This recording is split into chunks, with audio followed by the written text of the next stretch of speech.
Hola, soy Ana Laura Tanaka Orozco y te invito a vivir con magia la lectura. Este es un curso de milagros, capítulo 4. Las ilusiones del ego. Introducción. La Biblia dice que si un hermano te pide que camines con él 1 milla, que le acompañes 2. Ciertamente nos sugiere que le retrases en su viaje. Tu dedicación a un hermano no puede tampoco retrasarte a ti. Solo puede conducir a un progreso mutuo. El resultado de una dedicación genuina es la inspiración, palabra que si se entiende correctamente es lo opuesto a la fatiga. Estar fatigado es estar desanimado, mas estar inspirado es estar en el espíritu. Ser egocéntrico es estar desanimado, mas estar centrado en sí mismo, en el buen sentido de la expresión, es estar inspirado o en el espíritu. Los verdaderamente inspirados están iluminados y no pueden morar en las tinieblas. Puedes hablar desde el espíritu o desde el ego, según elijas. Si hablas desde el espíritu, es que has decidido acatar las palabras, detente y reconoce que yo soy Dios. Estas son palabras inspiradas porque reflejan conocimiento. Si hablas desde el ego, estás renegando del conocimiento en vez de ratificándolo y por lo tanto estás desanimándote.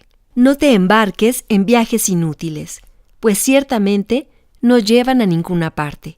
Puede que el ego los desee, pero el espíritu no puede emprenderlos porque nunca está dispuesto a apartarse de sus cimientos. El viaje a la cruz debería ser el último viaje inútil. No sigas pensando en él, sino dalo por terminado. Si puedes aceptarlo como tu último viaje inútil, serás libre también de unirte a mi resurrección.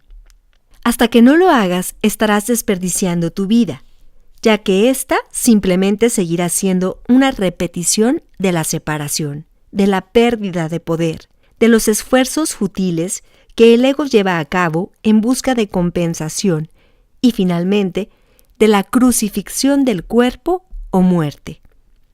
Estas repeticiones continuarán indefinidamente hasta que voluntariamente se abandonen. No cometas el patético error de aferrarte a la vieja y rugosa cruz. El único mensaje de la crucifixión es que puedes superar la cruz.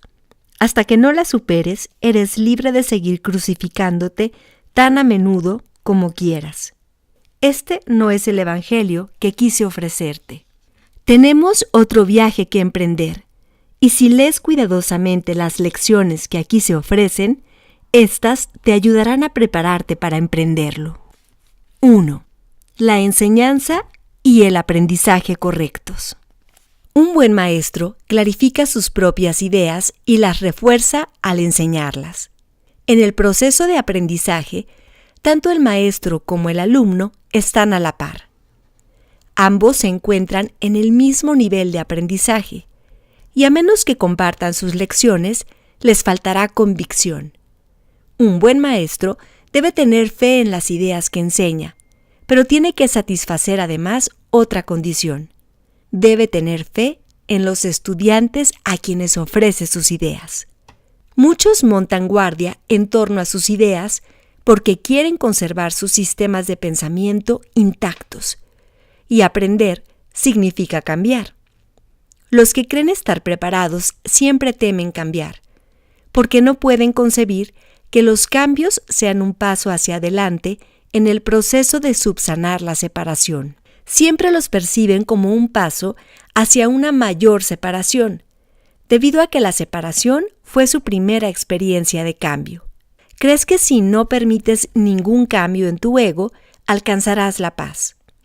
Esta marcada confusión solo puede tener lugar si sostienes que un mismo sistema de pensamiento puede erigirse sobre 2 cimientos distintos. Nada puede llegar al espíritu desde el ego, ni nada puede llegar al ego desde el espíritu. El espíritu no puede ni reforzar al ego, ni aminorar el conflicto interno de éste. El ego en sí es una contradicción. Tu falso ser y el ser de Dios están en oposición, y lo están con respecto a sus orígenes, rumbos y desenlaces. Son fundamentalmente irreconciliables, porque el espíritu no puede percibir, y el ego no puede gozar de conocimiento. No están, por lo tanto, en comunicación, ni jamás lo podrán estar. El ego, sin embargo, puede aprender, aun cuando su hacedor esté desencaminado. Este, no obstante, no puede hacer que lo que fue infundido con vida sea completamente exánime. El espíritu no tiene necesidad de que se le enseñe nada, pero el ego sí. El proceso de aprender se percibe, en última instancia, como algo aterrador, porque conduce no a la destrucción del ego, sino al abandono de éste a la luz del espíritu. Este es el cambio que el ego no puede sino temer, puesto que no comparte mi caridad. La lección que yo tuve que aprender es la misma que tú tienes que aprender ahora, y puesto que yo la aprendí, puedo enseñártela.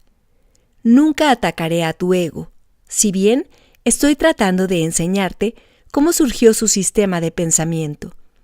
Cuando te recuerdo tu verdadera creación, tu ego no puede por menos que reaccionar con miedo. Aprender y enseñar son los mayores recursos de que dispones ahora, porque te permiten cambiar de mentalidad y ayudar a otros a hacer lo mismo. Negarte a cambiar de mentalidad no conseguiría probar que la separación no ocurrió. El soñador que duda de la realidad de su sueño mientras todavía está soñando, no está realmente sanando su mente dividida. Tú sueñas con un ego separado y crees en el mundo que se basa en él. Todo ello te parece muy real. No puedes deshacerlo sin cambiar de mentalidad al respecto. Si estás dispuesto a renunciar al papel de guardián de tu sistema de pensamiento y ofrecérmelo a mí, yo lo corregiré con gran delicadeza y te conduciré de regreso a Dios. Todo buen maestro espera impartir a sus estudiantes tanto de lo que él mismo ha aprendido que algún día dejen de necesitarle. Este es el verdadero y único objetivo del maestro. Es imposible convencer al ego de esto, porque va en contra de todas sus leyes. Pero recuerda que las leyes se promulgan para proteger la continuidad del sistema en que cree el que las promulga. Es natural que el ego trate de protegerse a sí mismo una vez que lo inventaste, pero no es natural que desees obedecer sus leyes a menos que tú creas en ellas. El ego no puede tomar esta decisión debido a la naturaleza de su origen, pero tú puedes tomarla debido a la naturaleza del tuyo. Los egos pueden chocar en cualquier situación, pero es imposible que el espíritu choque en absoluto. Si percibes a un maestro simplemente como un ego más grande, sentirás miedo, ya que agrandar un ego es aumentar la ansiedad que produce la separación. Enseñaré contigo y viviré contigo si estás dispuesto a pensar conmigo. Pero mi objetivo será siempre eximirte finalmente de la necesidad de un maestro. Esto es lo opuesto al objetivo del maestro que se deja guiar por el ego. A ese solo le interesa el efecto que su ego pueda tener sobre otros egos, y por consiguiente interpreta la interacción entre ellos como un medio de conservar su propio ego. Yo no podría dedicarme a enseñar si creyese eso, y tú no serás un maestro dedicado mientras lo creas. Se me percibe constantemente como un maestro al que hay que exaltar o rechazar, pero yo no acepto ninguna de esas dos percepciones de mí mismo. El que enseñes o aprendas no es lo que establece tu valía. Tu valía la estableció Dios. Mientras sigas oponiéndote a esto, todo lo que hagas te dará miedo, especialmente aquellas situaciones que tiendan a apoyar la creencia en la superioridad o en la inferioridad. Los maestros tienen que tener paciencia y repetir las lecciones que enseñan hasta que éstas se aprendan. Yo estoy dispuesto a hacer eso, porque no tengo derecho a fijar los límites de tu aprendizaje por ti. Una vez más, nada de lo que haces, piensas o deseas es necesario para establecer tu valía. Este punto no es debatible, excepto en fantasías. Tu ego no está nunca en entredicho, porque Dios no lo creó. Tu espíritu no está nunca en entredicho, porque Él lo creó. Cualquier confusión al respecto es ilusoria, y mientras perdure esa ilusión, no es posible tener dedicación alguna. El ego trata de explotar todas las situaciones para vanagloriarse, a fin de superar sus propias dudas. Seguirá lleno de dudas mientras tú sigas creyendo en su existencia. Tú que lo inventaste, no puedes tener confianza en él, porque cuando estás en tu mente recta, te das cuenta de que no es real. La única solución cuerda es no tratar de cambiar la realidad, lo cual sería ciertamente aterrador, sino aceptarla tal como es. Tú formas parte de la realidad, la cual permanece inmutable más allá del alcance del ego, aunque fácilmente al alcance del espíritu. Cuando sientas miedo, aquíétate y reconoce que Dios es real y que tú eres su Hijo amado en quien Él se complace. No dejes que tu ego refute esto, porque el ego no puede conocer algo que está tan lejos de su alcance como lo estás tú. Dios no es autor del miedo. El autor del miedo eres tú. Has elegido crear en forma diferente a como crea Él, y por lo tanto, has hecho posible el que puedas tener miedo. No estás en paz porque no estás desempeñando tu función.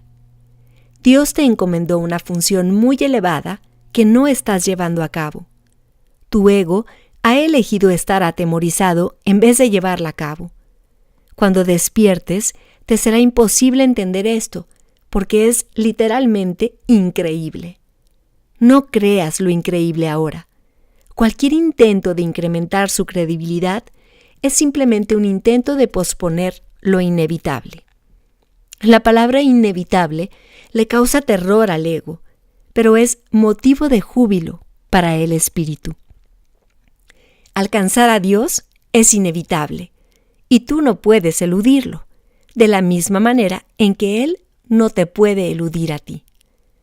El ego tiene miedo del gozo del espíritu, porque una vez que lo hayas experimentado, dejarás de proteger y de atribuirle valor al miedo. Le atribuyes gran valor ahora, porque el miedo es un testigo de la separación, y tu ego se regocija cuando das testimonio de ella.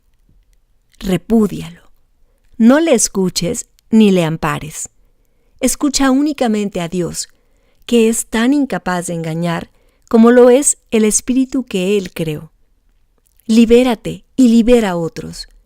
No les ofrezcas a los demás una imagen de ti mismo falsa e indigna, ni tampoco aceptes una imagen similar de ellos.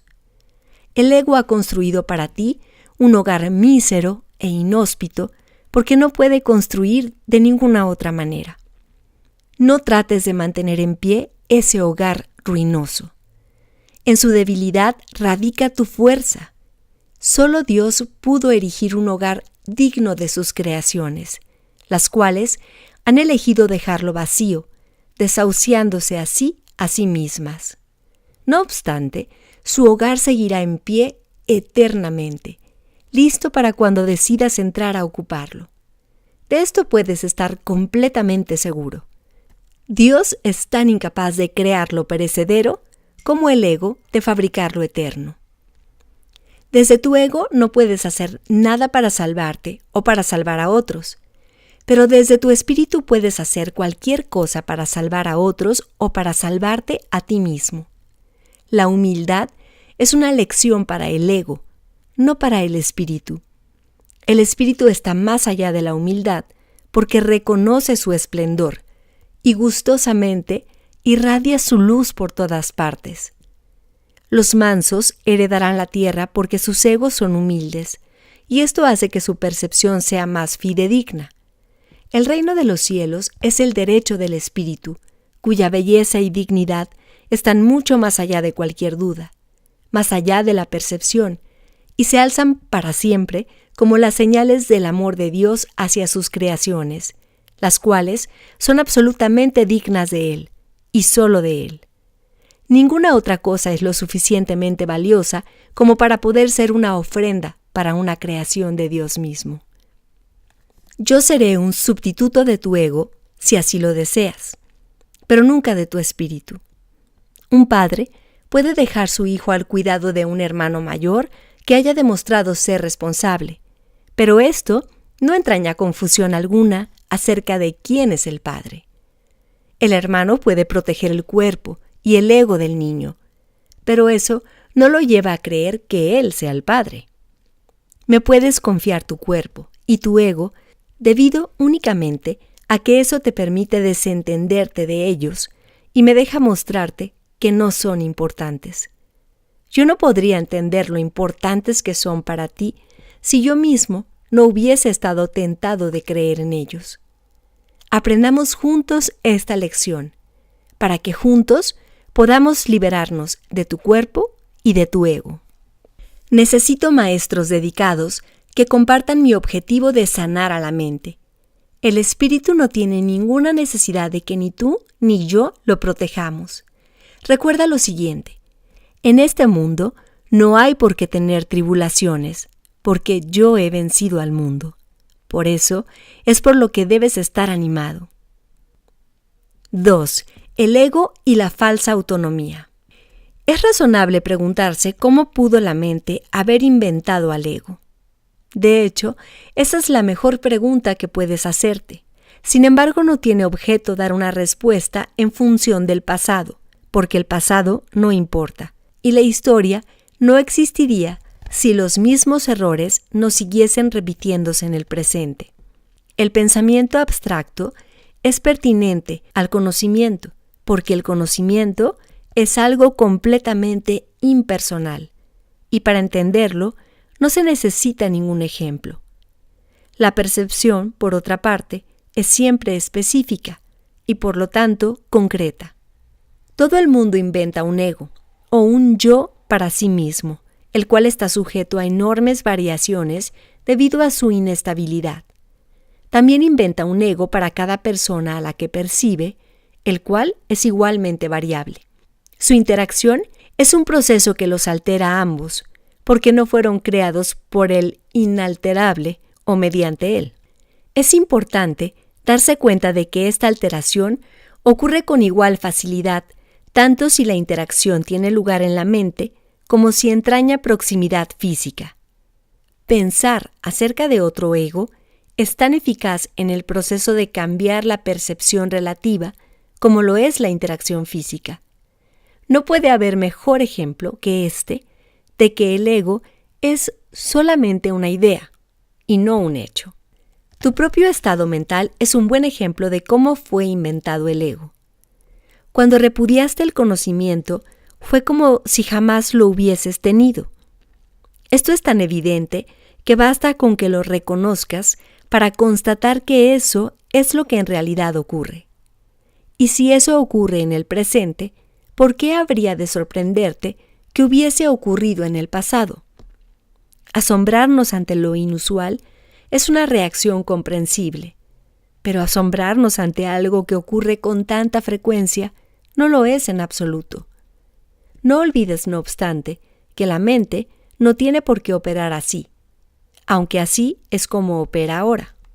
Piensa en el amor que los animales sienten por sus crías y en la necesidad que sienten de protegerlas. Eso se debe a que las consideran parte de sí mismos. Nadie repudia lo que considera parte de sí mismo. La manera en que reaccionas ante tu ego es similar a cómo Dios reacciona ante sus creaciones, con amor, con protección y con caridad.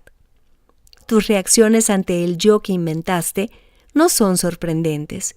De hecho, son muy similares a la forma en que algún día reaccionarás ante tus creaciones reales, las cuales son tan eternas como tú.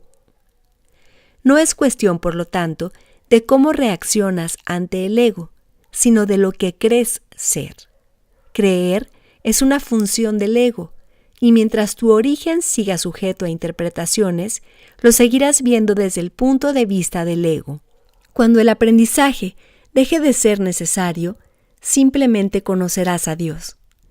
La creencia de que hay otra forma de percibir es la idea más sublime de que es capaz el pensamiento del ego. Ello se debe a que dicha idea reconoce, aunque sea mínimamente, que el ego no es el ser. Socavar el sistema de pensamiento del ego no puede sino percibirse como un proceso doloroso, aunque no hay nada que esté más lejos de la verdad. Los bebés gritan de rabia cuando se les quita un cuchillo o unas tijeras, a pesar de que si no se hiciese, podrían lastimarse. En este sentido, todavía eres un bebé. No tienes una idea clara de lo que es el verdadero instinto de conservación y probablemente decidirás que necesitas precisamente lo que más daño te haría. Sin embargo, tanto si lo reconoces ahora como si no, has acordado cooperar en el empeño por llegar a ser inofensivo y servicial. Atributos estos que son necesariamente inseparables. Incluso las actitudes que tienes a ese respecto son necesariamente conflictivas, puesto que todas las actitudes están basadas en el ego. Esto, sin embargo, no perdurará. Ten paciencia mientras tanto, y recuerda que el desenlace es tan seguro como Dios. Solo aquellos que tienen una sensación real y duradera de abundancia pueden ser verdaderamente caritativos. Esto resulta obvio cuando consideras lo que realmente quiere decir caritativo. Para el ego, dar cualquier cosa significa tener que privarse de ella. Cuando asocias el acto de dar con el sacrificio, das solamente porque crees que de alguna forma vas a obtener algo mejor, y puedes, por lo tanto, prescindir de la cosa que das. Dar para obtener es una ley ineludible del ego, que siempre se evalúa a sí mismo en función de otros egos. Por lo tanto, está siempre obsesionado con la idea de la escasez, que es la creencia que le dio origen. Su percepción de otros egos como entes reales no es más que un intento de convencerse a sí mismo de que él es real. El amor propio, desde el punto de vista del ego, no significa otra cosa que el ego se ha engañado a sí mismo creyendo que es real, y por lo tanto está temporalmente menos inclinado a saquear. Ese amor propio es siempre vulnerable a la tensión, término que se refiere a cualquier cosa que él perciba como una amenaza a su existencia. El ego vive literalmente a base de comparaciones. La igualdad es algo que está más allá de lo que puede entender, y por lo tanto, le es imposible ser caritativo. Lo que el ego da nunca emana de una sensación de abundancia, porque él fue engendrado precisamente como un sustituto de ésta. Por eso es por lo que el concepto de obtener surgió en su sistema de pensamiento. Los apetitos son mecanismos para obtener que representan la necesidad del ego de ratificarse a sí mismo. Esto es cierto tanto en el caso de los apetitos corporales como en el de las llamadas necesidades más elevadas del ego. El origen de los apetitos corporales no es físico. El ego considera al cuerpo como su hogar y trata de satisfacerse a sí mismo a través de él. Pero la idea de que eso es posible es una decisión de la mente, que está completamente confundida acerca de lo que realmente es posible. El ego cree que tiene que valerse por sí mismo para todo, lo cual no es más que otra forma de describir cómo cree que él mismo se originó.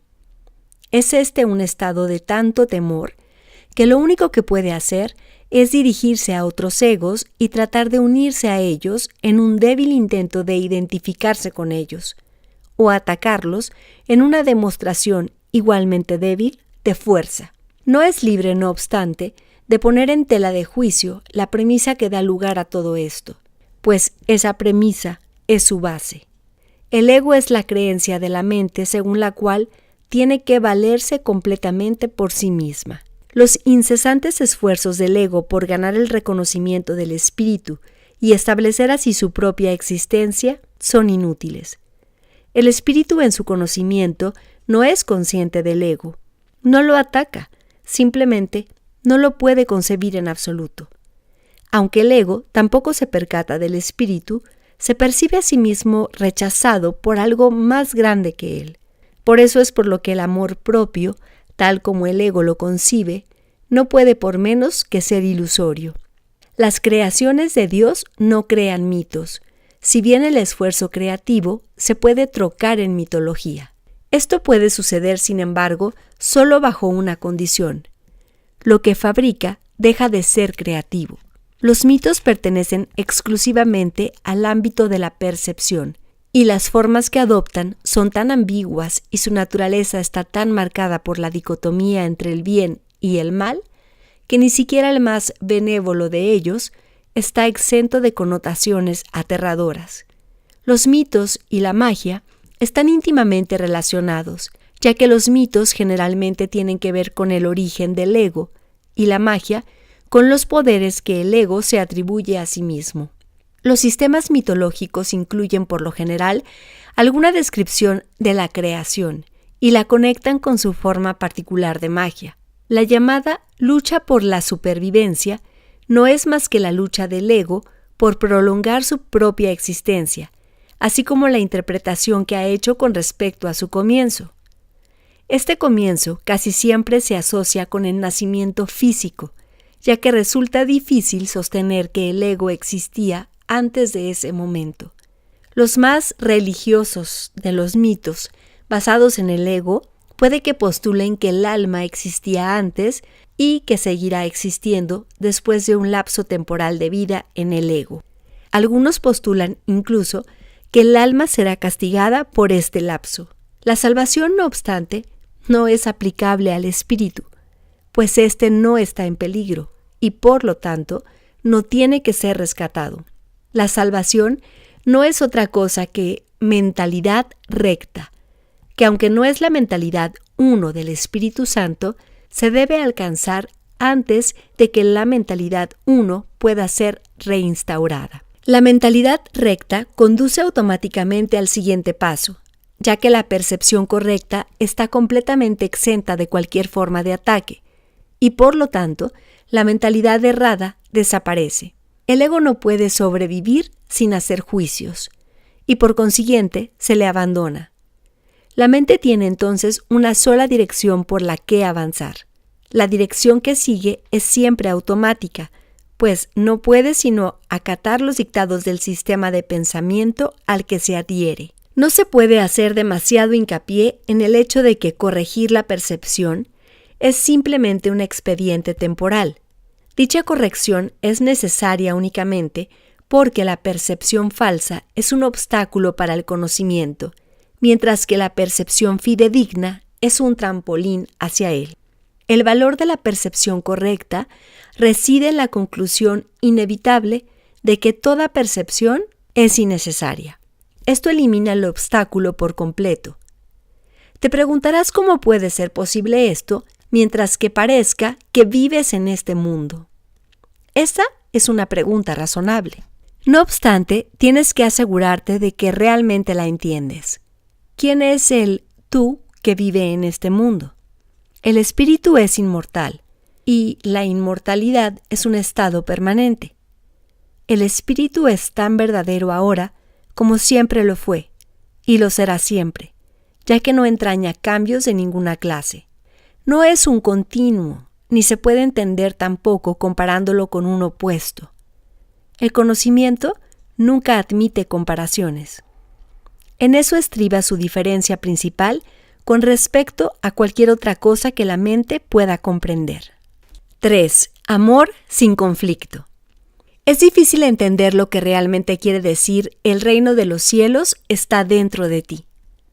Ello se debe a que no es comprensible para el ego, que lo interpreta como si algo que está afuera estuviese adentro, lo cual no tiene sentido. La palabra adentro es innecesaria. Tú eres el reino de los cielos. ¿Qué otra cosa sino a ti creó el Creador? ¿Y qué otra cosa sino tú es su reino? Este es el mensaje de la expiación, mensaje que en su totalidad trasciende la suma de sus partes. Tú también tienes un reino que tu espíritu creó. Este no ha dejado de crear como consecuencia de las ilusiones del ego. Tus creaciones no son huérfanas, de la misma manera en que tú tampoco lo eres. Tu ego y tu espíritu nunca serán co-creadores, pero tu espíritu y tu creador lo serán siempre. Ten por seguro que tus creaciones están tan a salvo como tú. El reino está perfectamente unido y perfectamente protegido, y el ego no prevalecerá contra él. Amén. Esto se ha escrito en forma de oración porque así puede serte más útil en momentos de tentación. Es una declaración de independencia. La encontrarás muy provechosa si la entiendes cabalmente. El que necesites mi ayuda se debe a que has negado a tu propio guía, y por consiguiente necesitas ser guiado. Mi papel consiste en separar lo falso de lo verdadero para que la verdad pueda traspasar las barreras que el ego ha erigido y así brillar en tu mente. El ego no puede imperar en contra de nuestra fuerza conjunta. Es seguro que a estas alturas resulta evidente por qué el ego considera que el espíritu es su enemigo. El ego surgió como resultado de la separación y la continuidad de su existencia depende de que tú sigas creyendo en la separación. El ego tiene que ofrecerte algún tipo de recompensa para que sigas abrigando esta creencia. Lo único que puede ofrecerte es una sensación de existencia temporal que se origina con su propio comienzo y termina con su propio final.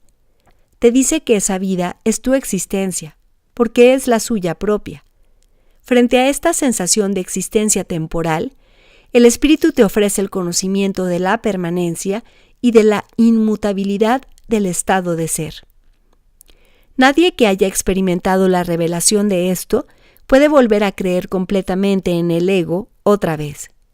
¿Cómo iba a poder imperar su miserable oferta por encima del glorioso regalo que Dios te hace? Tú que te identificas con el ego, no puedes creer que Dios te ame. No amas lo que hiciste y lo que hiciste no te ama a ti. El ego que fue engendrado como resultado de tú haber negado al Padre, no le guarda lealtad a su Hacedor. No puedes ni imaginarte la relación real que existe entre Dios y sus creaciones debido al odio que le tienes al ser que fabricaste. Proyecta sobre el ego tu decisión de estar separado, y esto entra en conflicto con el amor que por ser su hacedor sientes por él. No hay amor en este mundo que esté exento de esta ambivalencia, y puesto que ningún ego ha experimentado amor sin ambivalencia, el amor es un concepto que está más allá de su entendimiento. El amor aflorará de inmediato en cualquier mente que de verdad lo desee, pero tiene que desearlo de verdad. Esto quiere decir desearlo sin ninguna ambivalencia, y esta forma de desear está completamente desprovista de la compulsión de obtener del ego. Existe una clase de experiencia tan diferente de todo lo que el ego pudiera ofrecerte que nunca más querrás volver a encubrirla u ocultarla. Es necesario repetir que tu creencia en la oscuridad y en la ocultación es la razón de que la luz no pueda pasar. La Biblia hace referencia frecuentemente a los inconmensurables dones que te aguardan, pero que tienes que pedir. Esta no es una condición como las que el ego establece, sino que es la gloriosa condición de lo que tú eres. Ninguna fuerza excepto tu propia voluntad es lo suficientemente fuerte o digna como para poder guiarte. En esto eres tan libre como Dios, y así será eternamente. Pidámosle al Padre en mi nombre que te mantenga consciente de su amor por ti y del tuyo por Él. Él nunca ha dejado de responder a este ruego, pues lo único que éste pide es lo que su voluntad ya ha dispuesto. Quienes piden sinceramente siempre reciben respuesta. No debes anteponer otros dioses a Él, porque no hay otros dioses. ¿Nunca se te ha ocurrido realmente renunciar a todas las ideas que jamás hayas tenido que se oponen al conocimiento? Conservas miles de retazos de temor que le impiden la entrada al Santísimo. La luz no puede filtrarse a través de los muros que levantas para obstruir su paso, y nunca estará dispuesta a destruir lo que tú has hecho. Nadie puede ver a través de un muro, pero yo puedo transponerlo. Mantente alerta contra los retazos de miedo que aún conservas en tu mente, o de lo contrario, no podrás pedirme que lo transponga. Solo puedo ayudarte tal como nuestro Padre nos creó. Te amaré, te honraré y respetaré absolutamente lo que has hecho, pero no lo apoyaré a menos que sea verdad. Nunca te abandonaré tal como Dios tampoco te abandonará, pero tengo que esperar mientras tú continúes eligiendo abandonarte a ti mismo. Debido a que espero con amor y no con impaciencia, es indudable que me pedirás con sinceridad que lo transponga. Vendré en respuesta a toda llamada inequívoca. Examina detenidamente qué es lo que estás realmente pidiendo. Sé muy honesto contigo mismo al respecto, pues no debemos ocultarnos nada el uno del otro. Si realmente tratas de hacer esto, habrás dado el primer paso en el proceso de preparar a tu mente a fin de que el Santísimo pueda entrar en ella. Nos prepararemos para ello juntos, pues una vez que Él haya llegado, estarás listo para ayudarme a preparar otras mentes a que estén listas para Él. ¿Hasta cuándo vas a seguir negándole su reino? En tu propia mente, aunque negada por el ego, se encuentra la declaración que te hará libre. Dios te ha dado todo. Este simple hecho significa que el ego no existe, y esto le atemoriza mortalmente. En el lenguaje del ego, tener y ser significan dos cosas distintas, si bien para el Espíritu Santo son exactamente lo mismo. El Espíritu Santo sabe que lo tienes todo y que lo eres todo. Cualquier distinción al respecto es significativa solamente cuando la idea de obtener, que implica carencia, ha sido previamente aceptada. Por eso es por lo que no hacemos ninguna distinción entre tener el reino de Dios y ser el reino de Dios. Al sereno ser del reino de Dios, del que eres perfectamente consciente cuando estás en tu sano juicio, se le expulsa sin miramientos de aquella parte de la mente que el ego rige. El ego está desesperado porque se enfrenta a un contrincante literalmente invencible, tanto si estás dormido como si estás despierto.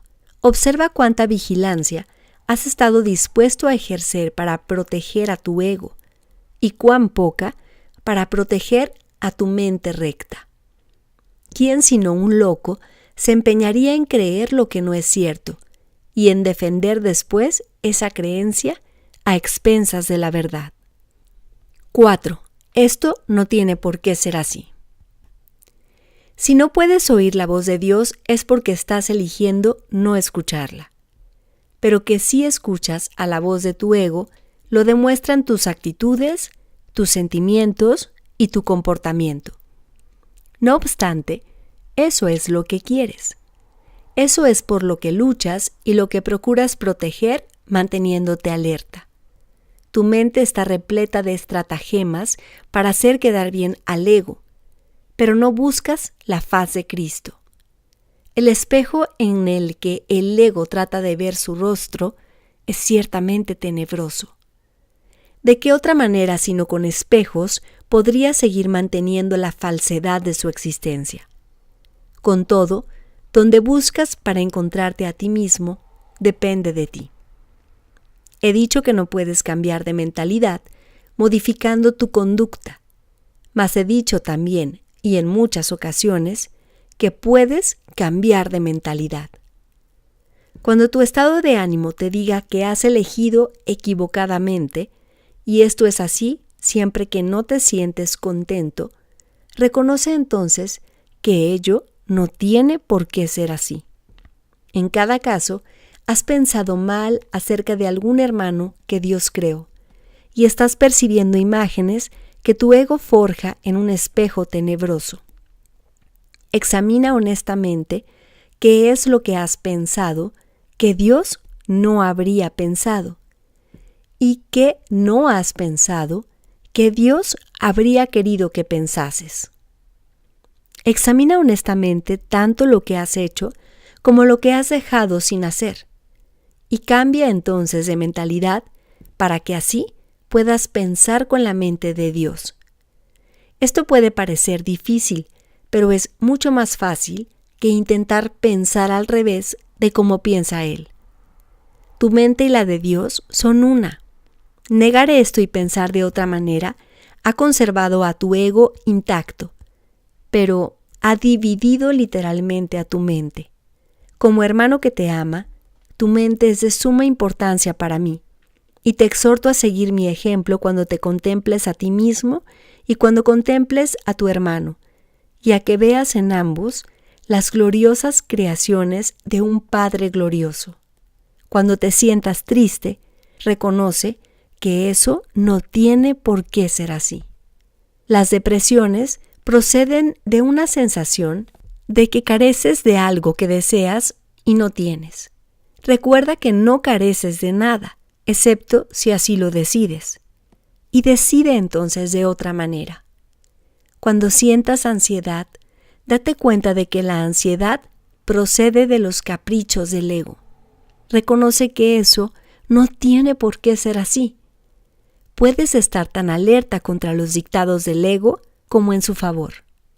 Cuando te sientas culpable, recuerda que el ego ciertamente ha violado las leyes de Dios, pero tú no. Los pecados del ego, déjamelos a mí. Ese es el propósito de la expiación. Pero hasta que no cambies de parecer con respecto a aquellos a quienes tu ego ha herido, la expiación no podrá liberarte. Si te sigues sintiendo culpable, es porque tu ego sigue al mando, ya que solo el ego puede experimentar culpabilidad. Eso no tiene por qué ser así. Vigila tu mente contra las tentaciones del ego y no te dejes engañar por él. No tiene nada que ofrecerte. Cuando hayas abandonado ese desánimo voluntario, verás cómo tu mente puede concentrarse, trascender toda fatiga y sanar. No obstante, no te mantienes lo suficientemente alerta contra las exigencias del ego como para poder librarte de ellas. Eso no tiene por qué ser así. El hábito de colaborar con Dios y sus creaciones se adquiere fácilmente si te niegas diligentemente a dejar que tu mente divague. No se trata de un problema de falta de concentración, sino de la creencia de que nadie, incluido tú, es digno de un esfuerzo continuo. Ponte de mi parte sistemáticamente contra este engaño y no permitas que esa desafortunada creencia te retrase. Los descorazonados no pueden ayudarse a sí mismos, ni me pueden ayudar a mí. Sin embargo, solo el ego puede sentirse descorazonado. ¿Te has detenido a pensar seriamente en las muchas oportunidades que has tenido de regocijarte y en cuántas has dejado pasar? El poder de un hijo de Dios es ilimitado, pero Él puede restringir la expresión de su poder tanto como quiera. Tu mente y la mía pueden unirse para desvanecer con su luz a tu ego, liberando la fuerza de Dios para que reverbere en todo lo que hagas o pienses. No te conformes con menos y niégate a aceptar como tu objetivo nada que no sea eso. Vigila tu mente con sumo cuidado contra cualquier creencia que se interponga en el logro de tu objetivo y recházala. Juzga por tus sentimientos cuán bien has hecho esto, pues ese es el único uso acertado del juicio. Los juicios, al igual que cualquier otra defensa, se pueden utilizar para atacar o para proteger, para herir o para sanar. Al ego se le debe llevar a juicio y allí declararlo inexistente. Sin tu lealtad, protección y amor, el ego no puede existir. Deja que sea juzgado imparcialmente y no podrás por menos que retirarle tu lealtad, tu protección y tu amor. Eres un espejo de la verdad en el que Dios mismo brilla en perfecta luz.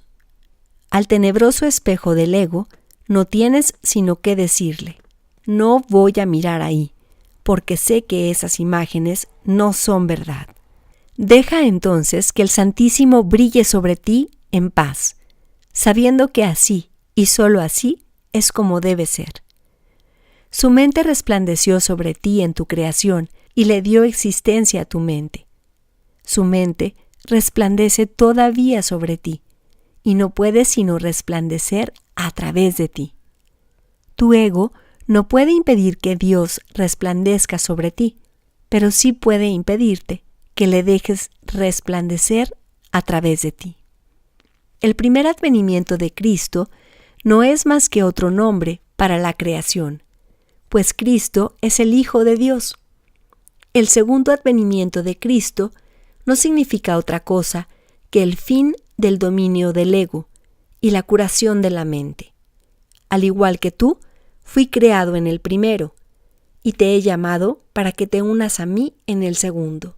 Estoy a cargo del segundo advenimiento, y mi juicio, que se usa solamente como protección, no puede ser erróneo, porque nunca ataca. El tuyo puede estar tan distorsionado que hasta creas que me equivoqué al escogerte. Te aseguro que eso es un error de tu ego. No lo confundas con humildad.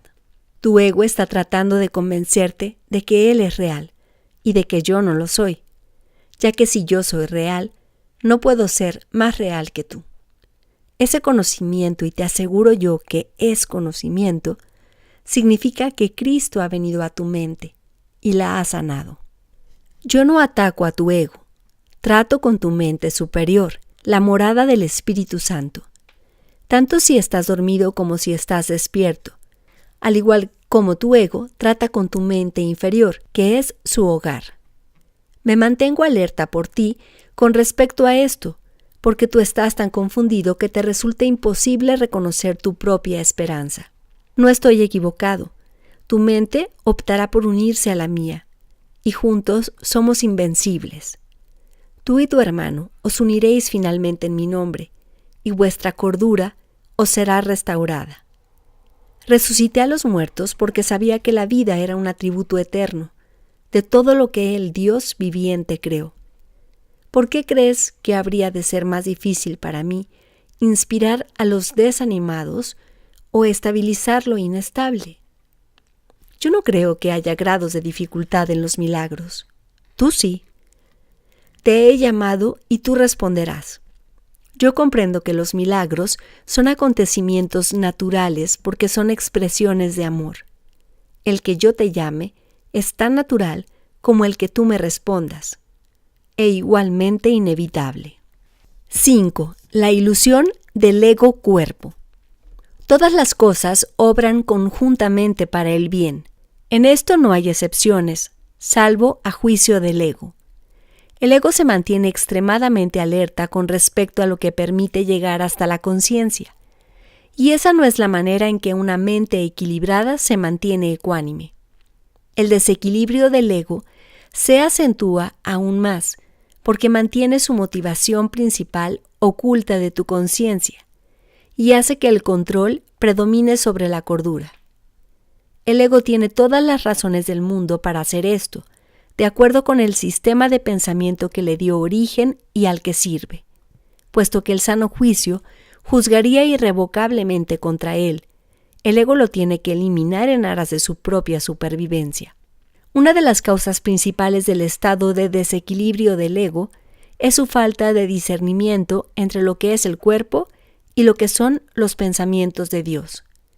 Los pensamientos de Dios son inaceptables para el ego, porque apuntan claramente al hecho de que Él no existe.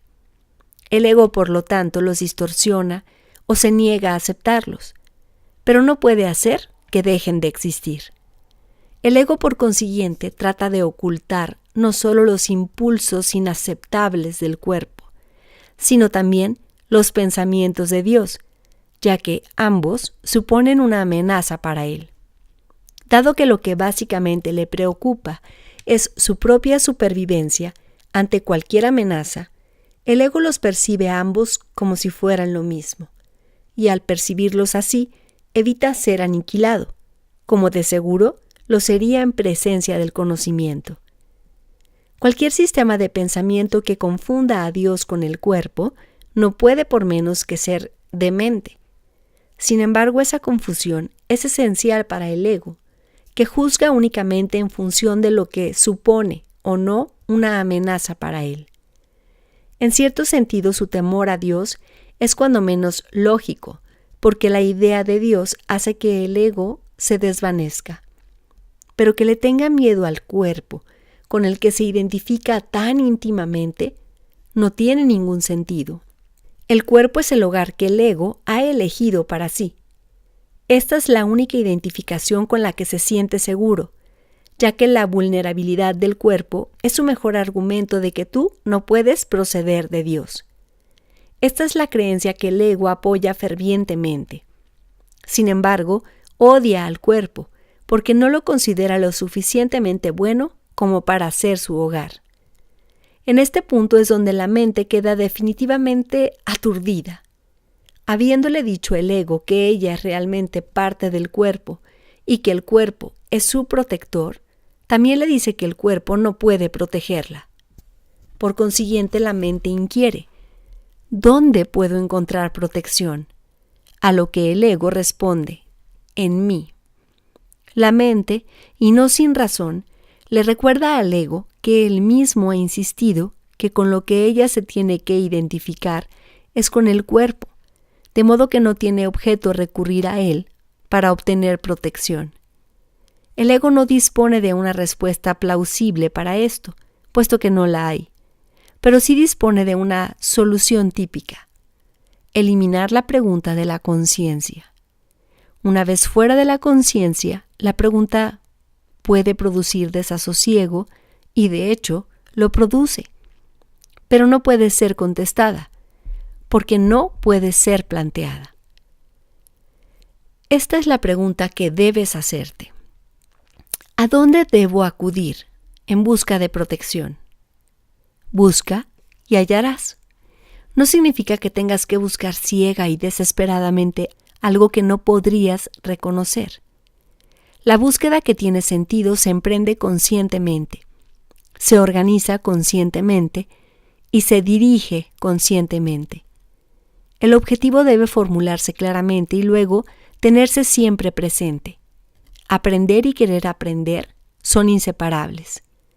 Te resulta más fácil aprender cuando crees que lo que estás tratando de aprender tiene valor para ti. Ahora bien, no todo lo que tal vez quieras aprender tiene valor duradero. En realidad, muchas de las cosas que quieres aprender tal vez las hayas escogido precisamente porque su valor es efímero. El ego cree que es una ventaja no comprometerse con nada que sea eterno, ya que lo eterno solo puede proceder de Dios. La eternalidad es la única función que el ego ha tratado de desarrollar, si bien ha fracasado repetidamente. El ego transige con la cuestión de lo eterno, al igual que con todas las cuestiones que de algún modo tienen que ver con la verdadera pregunta, la cual espera encubrir y mantener fuera de la conciencia, ocupándose de asuntos marginales. La tendencia típica del ego de estar continuamente ocupado con nimiedades tiene como objeto apoyar ese propósito.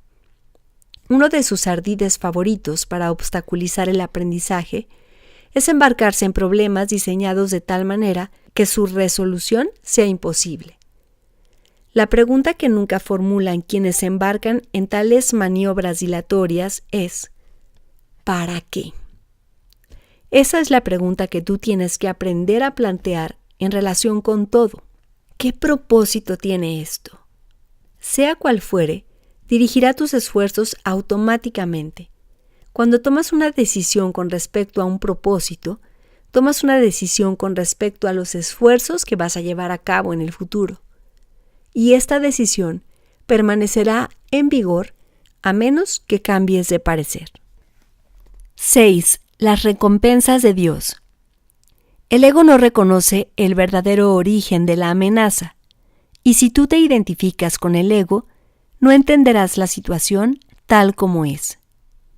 Lo único que le confiere al ego poder sobre ti es la lealtad que le guardas. Me he referido al ego como si fuera una entidad separada que actúa por su cuenta. Esto ha sido necesario para persuadirte de que no puedes descartarlo a la ligera y de que tienes que darte cuenta de cuán extensa es la parte de tu pensamiento que él controla.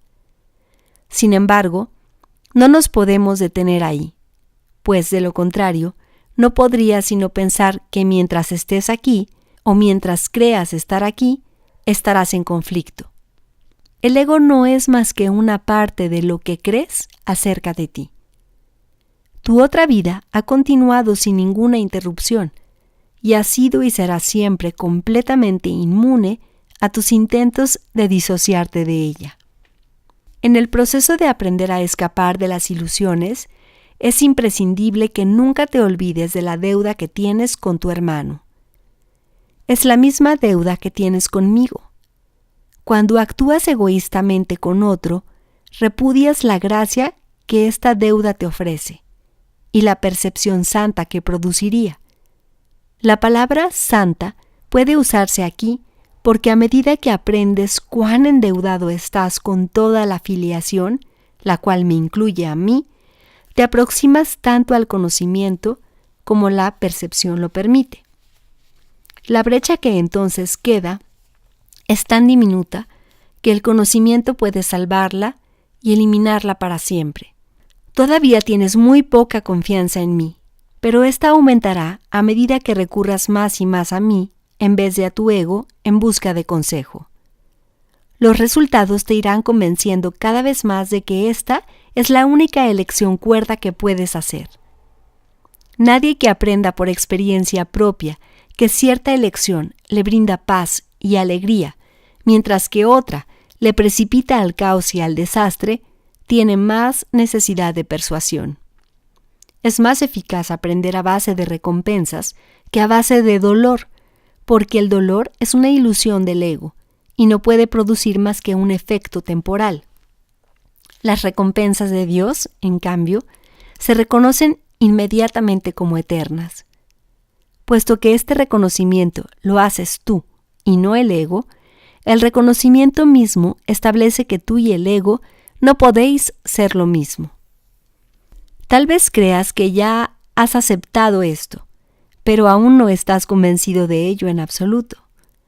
Prueba de ello es el hecho de que crees que debes escaparte del ego. Sin embargo, no puedes escaparte de él humillándolo, controlándolo o castigándolo. El ego y el espíritu no se conocen. Solo mediante la disociación puede la mente separada mantener vigente la separación. Una vez que ha hecho esto, niega todos los impulsos verdaderamente naturales, no porque el ego sea una cosa separada, sino porque quieres creer que tú lo eres.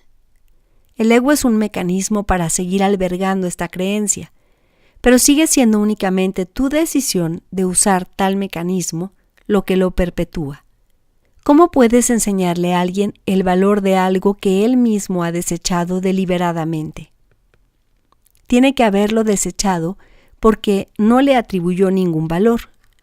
Lo único que puedes hacer es mostrarle cuánta infelicidad le causa su ausencia e írselo acercando lentamente para que pueda ver cómo mengúa su infortunio según él se aproxima a ello.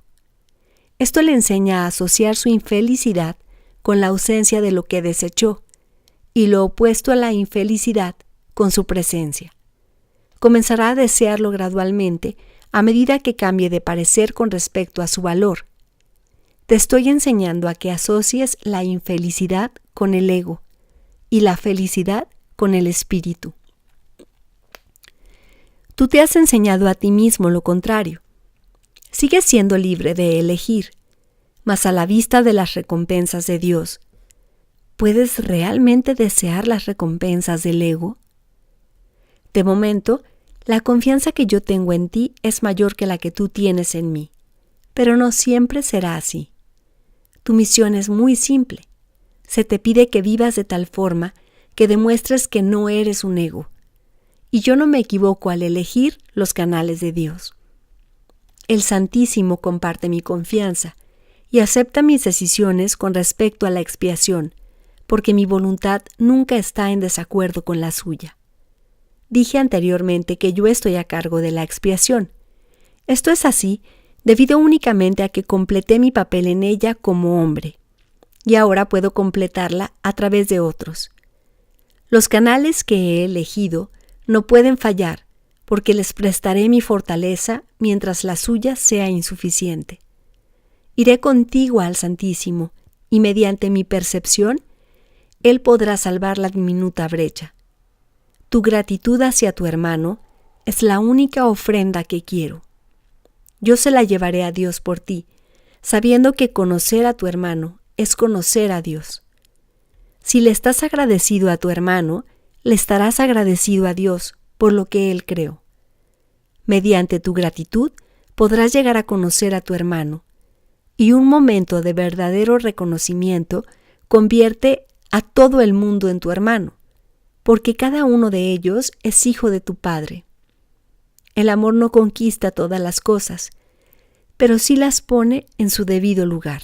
Puesto que tú eres el reino de Dios, te puedo conducir de vuelta a tus propias creaciones. Ahora no las reconoces, pero aquello de lo cual te has disociado aún se encuentra ahí.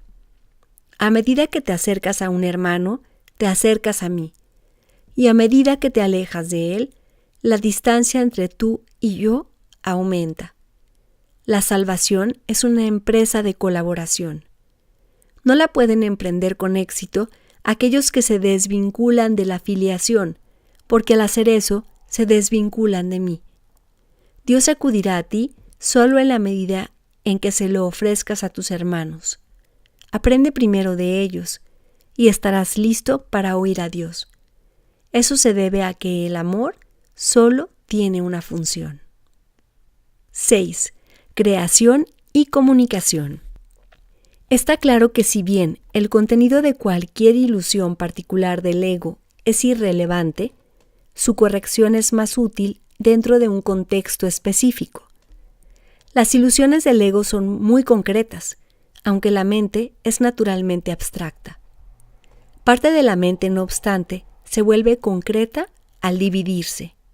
La parte concreta cree en el ego porque el ego depende de lo concreto. El ego es aquella parte de la mente que cree que lo que define tu existencia es la separación. Lo único que el ego percibe es un todo separado, desprovisto de las relaciones que presupone el estado de ser. El ego, por lo tanto, está en contra de la comunicación, excepto cuando se utiliza para establecer separación en vez de para abolirla. El sistema de comunicación del ego se basa en su propio sistema de pensamiento, al igual que todo lo demás que él impone. Su comunicación está controlada por la necesidad que tiene de protegerse e interrumpirá la comunicación siempre que se sienta amenazado. Esta interrupción es una reacción hacia una o varias personas determinadas. El carácter específico de la manera de pensar del ego da lugar entonces a generalizaciones falsas que no son realmente abstractas en absoluto. El ego simplemente responde de ciertas formas específicas a todo lo que percibe como relacionado.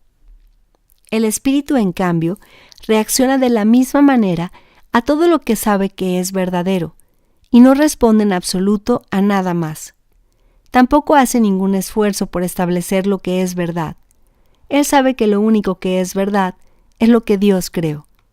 El espíritu está en completa y directa comunicación con todos los aspectos de la creación, debido a que está en completa y directa comunicación con su Creador. Esta comunicación es la voluntad de Dios. Creación y comunicación son sinónimos. Dios creó a cada mente comunicándole su mente y estableciéndola así para siempre como un canal para su mente y su voluntad. Puesto que solo los seres que pertenecen a un mismo orden pueden realmente comunicarse, sus creaciones se comunican naturalmente con Él y como Él. Esta comunicación es perfectamente abstracta, ya que su aplicación es de una calidad universal y no está sujeta a ningún juicio, excepción o alteración. Dios te creó mediante esta comunicación y para ella. La mente puede distorsionar su propia función, pero no puede atribuirse a sí misma funciones que no le fueron dadas. Por eso es por lo que la mente no puede perder del todo la capacidad de comunicarse, aun cuando pueda negarse a utilizarla en favor del estado de ser. Tanto la existencia como el estado de ser se basan en la comunicación. La existencia, sin embargo, es específica en cuanto a qué, cómo y con quién vale la pena entablar comunicación. El estado de ser carece por completo de estas distinciones. Es un estado en el que la mente está en comunicación con todo lo que es real. En la medida en que permitas que ese estado se vea coartado, en esa misma medida estarás limitando la idea que tienes acerca de tu propia realidad, la cual se vuelve total únicamente cuando reconoces a toda la realidad en el glorioso contexto de la verdadera relación que tiene contigo. Esa es tu realidad. No la profanes ni la rechaces. Es tu verdadero hogar, tu verdadero templo y tu verdadero ser. Dios, que abarca todo lo que existe, creó seres que lo tienen todo individualmente, pero que quieren compartirlo para así incrementar su gozo. Nada real puede incrementarse excepto compartiéndolo. Por eso es por lo que Dios te creó a ti. La abstracción divina se deleita compartiendo. Eso es lo que significa la creación. Las preguntas qué, cómo y con quién son irrelevantes toda vez que la verdadera creación lo da todo, ya que solo puede crear a semejanza propia. Recuerda que la diferencia que hay entre tener y ser en la existencia, en el reino no existe. En el estado de ser, la mente siempre lo da todo. La Biblia afirma repetidamente que debes alabar a Dios. Esto no quiere decir que debas decirle cuán maravilloso es. Dios no tiene un ego con el que aceptar tal alabanza, ni percepción con que juzgarla. Pero a menos que desempeñes el papel que te corresponde en la creación, su gozo no será total, porque el tuyo no lo es. Y Él ciertamente sabe esto. Lo sabe en su propio ser y en la experiencia que su ser tiene de la experiencia del Hijo. El constante fluir de su amor se obstruye cuando sus canales están cerrados, y se siente solo cuando las mentes que Él creó no se comunican plenamente con Él. Dios ha salvaguardado tu reino, pero no puede compartir su gozo contigo hasta que no conozcas el reino con toda tu mente. La revelación no es suficiente, porque es una comunicación de Dios hacia ti solamente. Dios no tiene necesidad de que se le devuelva la revelación, lo cual sería claramente imposible, pero sí desea que se transmita a otros. Esto no se puede hacer con la revelación en sí, pues su contenido no puede ser expresado debido a que es algo sumamente personal para la mente que lo recibe. No obstante, dicha mente la puede extender a otras mentes mediante las actitudes generadas por la sabiduría que se deriva de la revelación.